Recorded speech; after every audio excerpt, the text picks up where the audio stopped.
कृष्णाय वासुदेवाय हरये परमात्मने प्रणतक्लेशनाशाय गोविंदाय नमो नमः।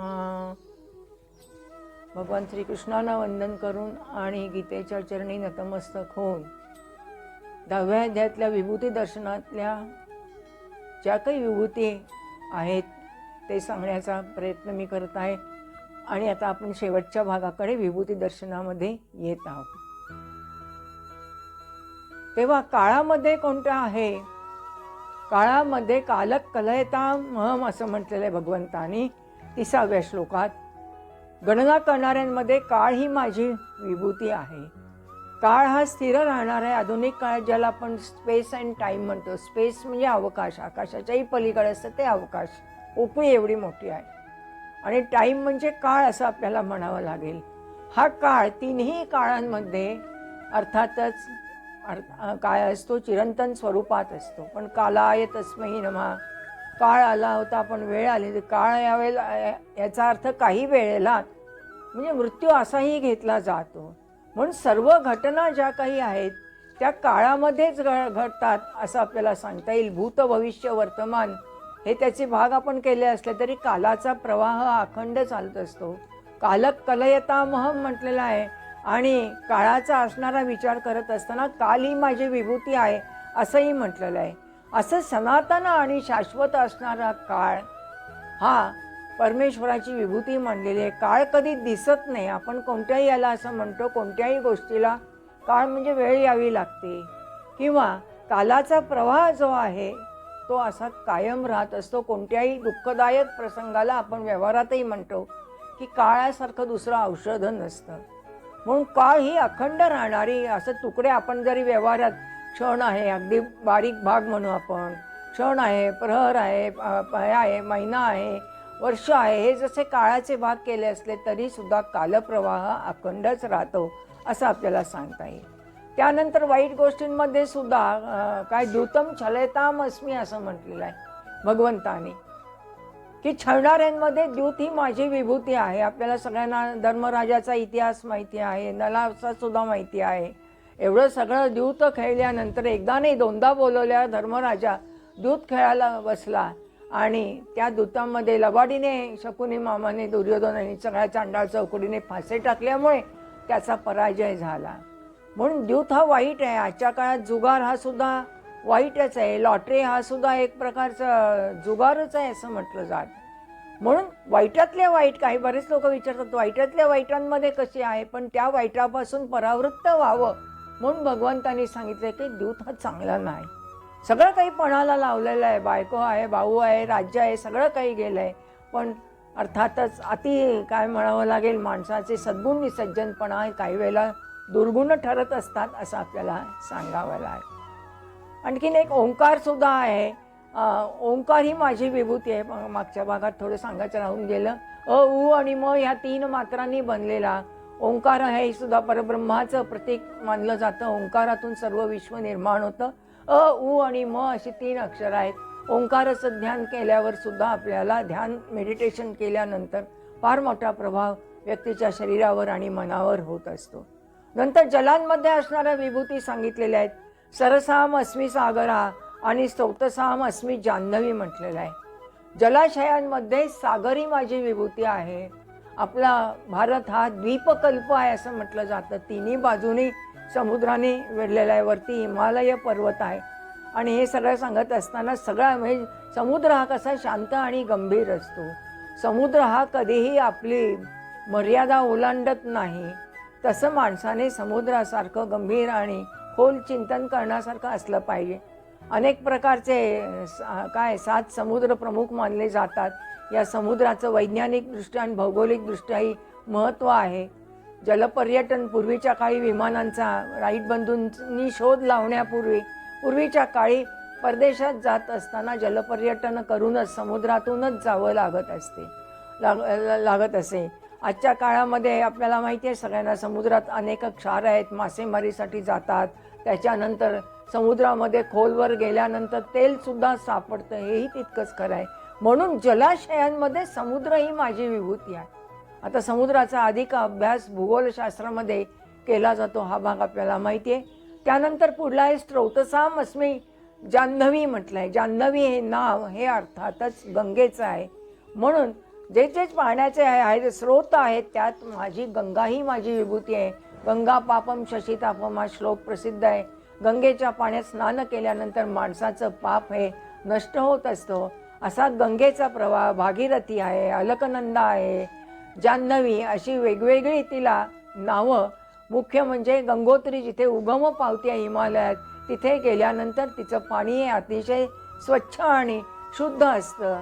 अनेक पाश्चात्य वैज्ञानिकांनी प्रयोग करून पाहिलेले आहेत. वेगवेगळ्या नद्यांचं पाणी आणून सुद्धा अनेक नद्यांचं पाणी त्यांनी एका याच्यामध्ये आणलं शंभूमध्ये आणि त्यातलं त्याला गंगेचं पाणी म्हणता येईल ते अधिक शुद्ध राहिलेलं त्यांना दिसून आलं. त्यामुळे गंगा ही नदीसुद्धा श्रेष्ठ आहे. भगीरथाने गंगा ही पृथ्वीवर आणली हा भाग माहिती आहे. भगीरथ प्रयत्न केले. गंगा जी आहे ती भगवान शंकराने सुद्धा आपल्या जटेमध्ये धारण केलेली आहे. म्हणून जिथे उगम आहे तिथे शुद्ध आहे. पण जसजशी ती खाली शहरांमध्ये येते तसतसं तिच्यामध्ये पोल्युशन वाढत जातं. म्हणूनच आपल्या सरकारने गंगा शुद्धीकरण मोहीम ही हाती घेतलेली आपल्याला दिसून येते.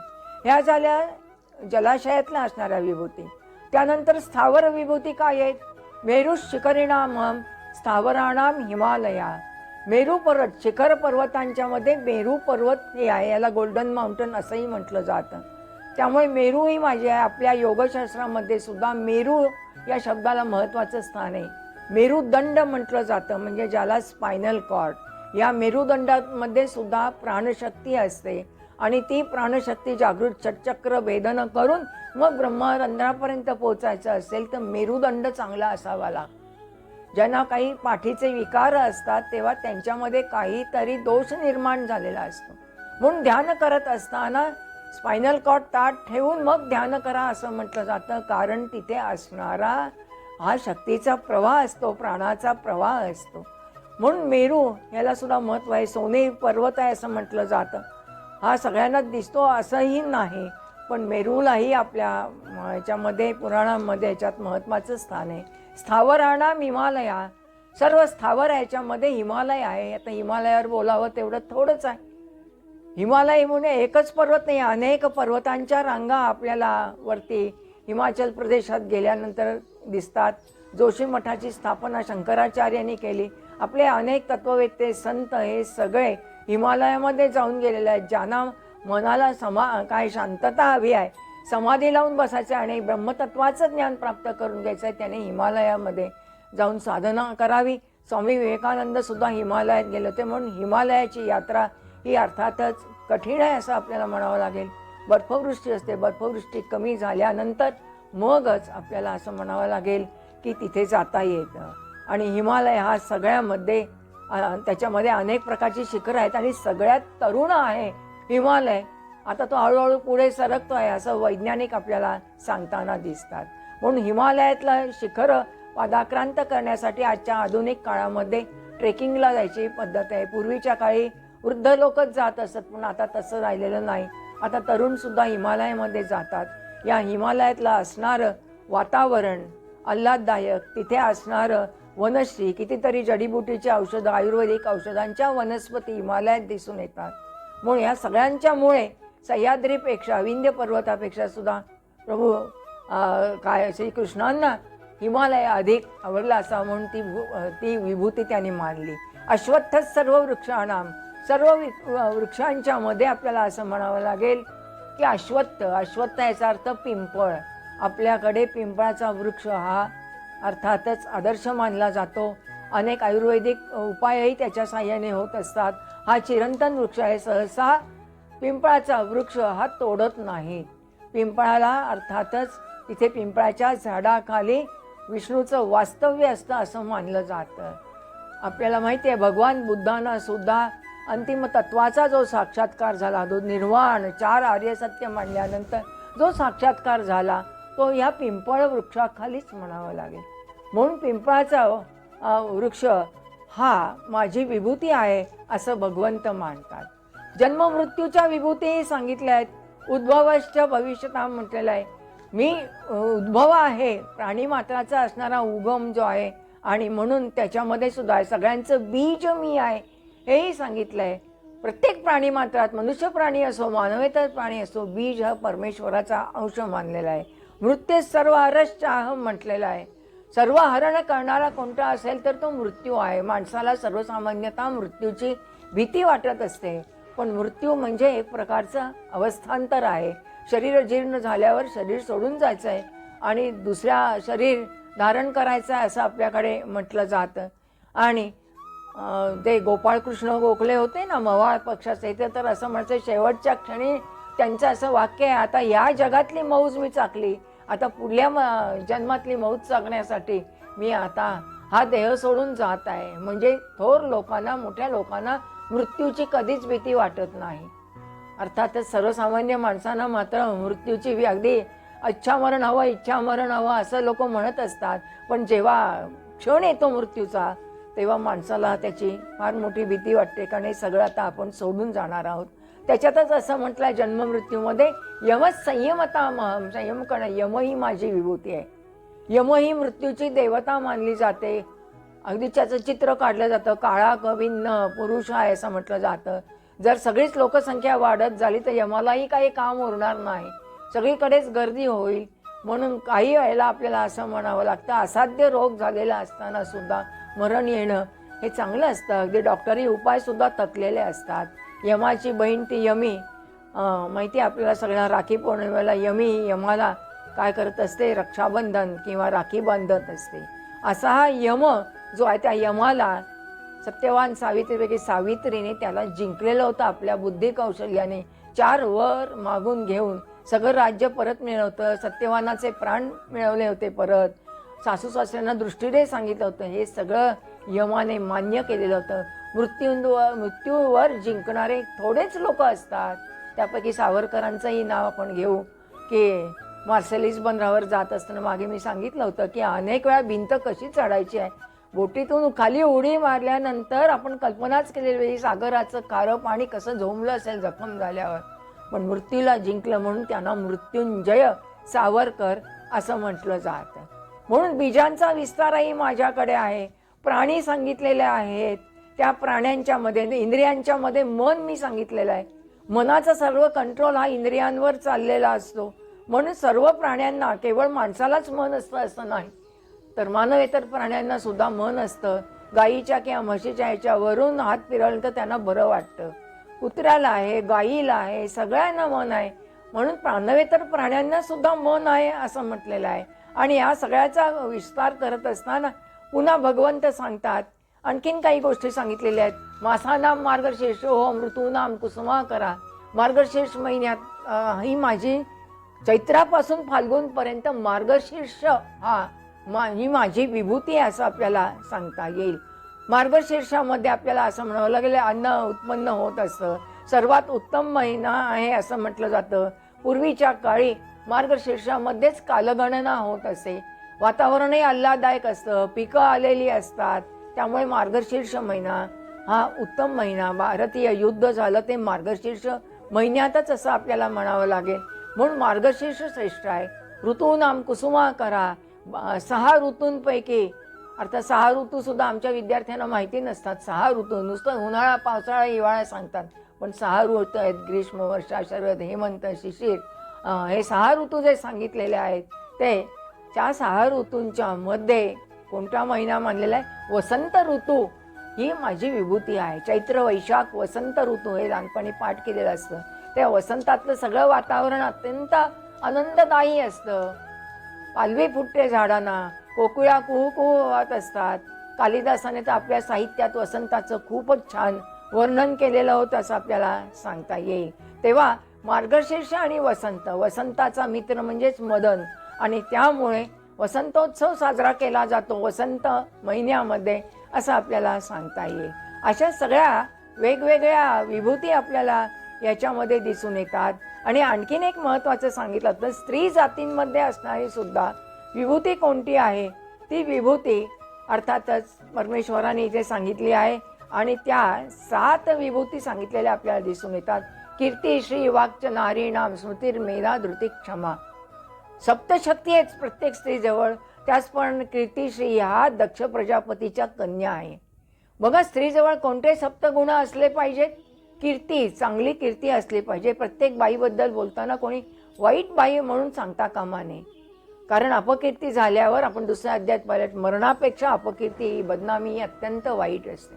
चांगली कीर्ती केव्हा मिळते? मनुष्य नीतीने, चारित्र्याने वागेल तेव्हाच. सीता सावित्री आदर्श का? कारण त्यांची कीर्ती चांगली होती, त्या चारित्र्यवान होत्या, शील धन होत्या. आपल्या चारित्र्य त्यांनी कधीही भ्रष्ट होऊ दिलं नाही. श्री म्हणजे लक्ष्मी. तेव्हा ही लक्ष्मी सुद्धा स्त्रीने आपल्याला मिळवताना आजच्या काळात अर्थार्जन करतात महिला. अनेक वर्ष झाली स्वातंत्र्य म्हणजे जेव्हा लढाई सुरू झाली 42 सालापासून, तेव्हा स्त्रियांना नोकऱ्या मिळू लागल्या. तेव्हा ती स्त्री जी आहे ती लक्ष्मी आहे, प्रामाणिकपणे काम करून मिळवावं. कीर्तीशी वाक म्हणजे वाणी, स्त्रीची वाणी ही चांगली असली पाहिजे. प्रत्येक गोष्ट ही वाणीने संघर्ष निर्माण होतात आणि लढाया निर्माण होतात. म्हणून वाणी चंदन शीतल असली पाहिजे. जो कमी बोलतो तो अधिक काळ जगतो असं म्हटलं जातं. पण तुमच्या वाणीचं नियंत्रण हे तुमच्या मनावर अवलंबून आहे. कुठे काय बोलायचं आहे ते माणसाला समजलं पाहिजे. ही वाणी, अर्थातच महिलांच्या बाबतीत बोलायचं असलं तर मग अनेक त्यांच्या नातेसंबंधातील संघर्ष हे वाणीमुळे निर्माण होत असतात. शब्दामुळे. काय शब्द हे शस्त्र आहे म्हणतात आणि ते जपून वापरा. ही वाणी चांगली ठेवण्याचा प्रयत्न महिलांनी करावा. कीर्ती श्रीवाक्य नारी नाम स्मृतिर्मेधा धृतिक्षमा. पुढे 4 सांगितले. स्मृती म्हणजे स्मरण. माणसाचं स्मरण हे चांगलं असलं पाहिजे. आपण इंग्लिशमध्ये असं म्हणतात ना, remember only good moments in your life. Bad moments विसरून जावं, पण जीवनातले चांगले क्षण माणसाला आठवत असतात. स्त्रीने सुद्धा चांगल्या स्मृती, चांगले क्षण लक्षात ठेवावेत. वाईट गोष्टी आयुष्यात येत असतात, पण त्या विसरून जाण्याचा प्रयत्न करावा. सारखं वाईट गोष्टी आठवत लागलं तर मनुष्याला जीवन जगणं, अपमानाचे प्रसंग, अन्यायाचे प्रसंग, दुःखाचे प्रसंग आठवायला लागले तर जीवन जगणं कठीण होईल. म्हणून मेमरी चांगली असायला पाहिजे, स्मरणशक्ती चांगली असली पाहिजे. मेधा म्हणजे बुद्धी. बुद्धी तल्लख असली पाहिजे. तल्लख बुद्धीसाठी प्रयत्न करावे लागतात, अभ्यास करावा लागतो, ज्ञान प्राप्त करून घ्यावं लागतं.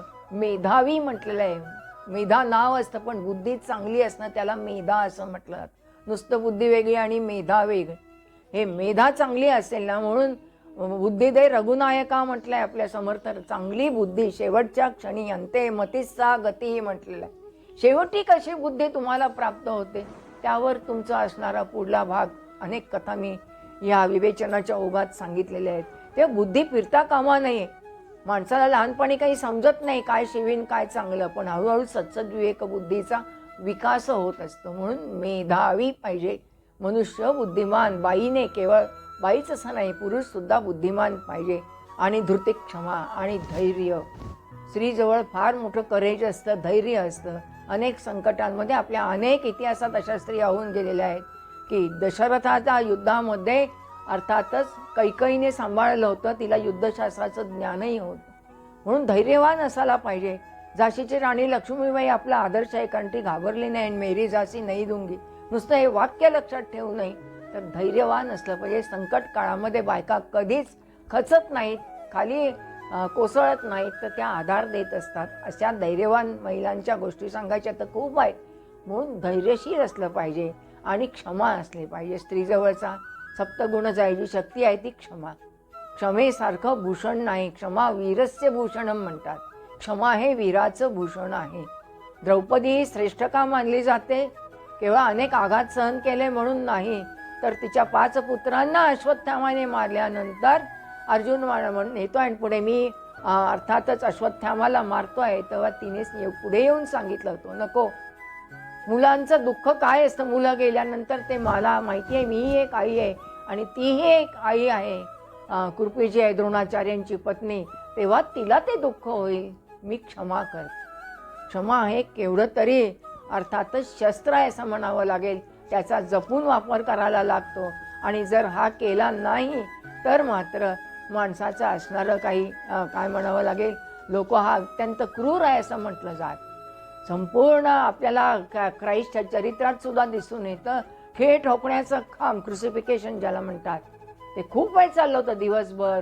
पण येशूने सुद्धा त्रास देणाऱ्या लोकांना क्षमा केली. असं मनुष्य कधीच क्षमा करायला तयार नसतं. खुल्या दिल्याने आपल्याबद्दल कोणी काही वाईट बोललं तर क्षमा करावी लागते माणसाला.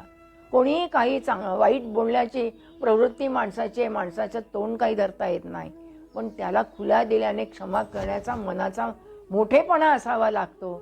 तर व्यक्तीला जीवनामध्ये आनंद प्राप्त होऊ शकेल, जीवन चांगल्या प्रकारे जगू शकेल. अशा जवळजवळ 76 विभूतींचा विचार आपण याच्यामध्ये केलाय. आणि शेवटच्या श्लोकांमध्ये भगवंत म्हणतायत की केवढा तरी माझा काय आहे परंतपा, हे शूरवीर अर्जुना, की माझ्या विभूतींना अंतच नाही. हा विस्तार मी तुझ्यासाठी थोडक्यात सांगितलेला आहे. आणि जो जो ऐश्वर्ययुक्त, कांतीयुक्त, जिथे तिथे तेजस्वीपणा आहे, शक्तियुक्त आहे, तिथे तिथे माझ्या तेजाचीच ही अभिव्यक्ती असे तू समज. अथवा बहुनैतेन किं ज्ञानेन तवार्जुन विष्टभ्याहमिदं कृष्णमेकांशेन स्थितो. हे अर्जुना, हे फार जाणण्याचे तुला काय प्रयोजन आहे? मी या सगळ्या जगाला योगशक्तीचा केवळ एक अंशाने धारण करून राहिलेलो आहे. अर्जुना, पुष्कळ काही तुला सांगितलंय प्रयोजन आहे, पण जग हे माझ्या अंशाने धारण करून प्रत्येक प्राणी मात्रात, माणसात, वनस्पती सृष्टात मी अंशरूपाने असं भगवंत सांगतात. असा हा ऐश्वर्य योग आहे, असा हा विभूती योग आहे. या विभूती योगातल्या असणाऱ्या सगळ्या विभूतींचा अभ्यास करून मी एक सुंदर चित्र प्रदर्शन तयार केलेलं आहे. ते पुढे मागे केव्हा तरी आपल्या सर्वांना मी दाखवीनच. परंतु ह्या विभूती ज्या आहेत त्या ऐकून त्यामध्ये मी सामावलेले असे भगवंत सांगतात. आणि या अध्यायाला आता आपण पूर्णविराम देऊन पुढे 11वा जो विश्वरूप दर्शन आहे त्याला सुरुवात करू. ओम तत्सदिति श्रीमद्भगवद्गीतासु उपनिषत्सु ब्रह्मविद्यायां योगशास्त्रे श्रीकृष्णार्जुन संवादे विभूति योगो नाम दशमोऽध्यायः. श्रीकृष्णार्पणमस्तु. यत्र योगेश्वर कृष्ण यत्र पार्थो धनुर्धरः तत्र श्रीर्विजयो भूति ध्रुवा नीतिर्मतिर्मम. हरि ओम हरि ओम हरि ओम.